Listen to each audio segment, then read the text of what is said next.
السلام عليكم، شلونكم؟ إن شاء الله الكل بخير يا رب. اللهم صل على سيدنا محمد وعلى آله وصحبه وسلم. سويت الغدا شيخ محشي.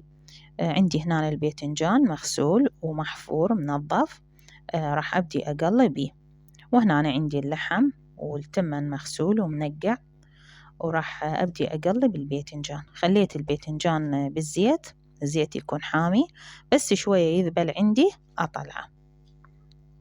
وهنا خليتهم على صفحة وبديت أسوي بالحشوة. الحشوة بصل ولحم، وراح أخلي اللحم يحمس عندي كل الزين يذبل، وبعدين أخلي الفلفل أسود وكاري، أي نوع بهارات حابين تخلون. أنا خليت فلفل أسود وكاري ينطيهم طعم كلش طيب.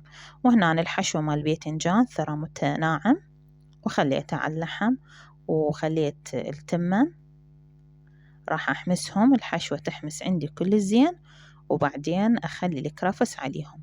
وأنا مخلية الملح والماجي أكيد حتى ينطي طعم شوية طيب. وهنا أنا خليت الكرفس مثروم عليه. استوت عندي الحشوة طفيتها، راح أبدي أحشي بالباذنجان.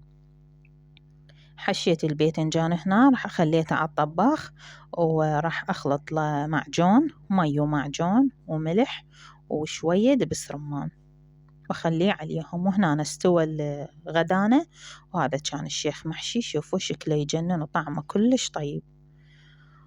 وهذا شكل غدانة، يا رب يعجبكم.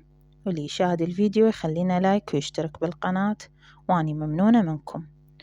ويا رب غدانة يعجبكم، كان طيب وسهل وسريع. ولهنا فيديونا ينتهي. أقول لكم ألف عافية علينا وعليكم.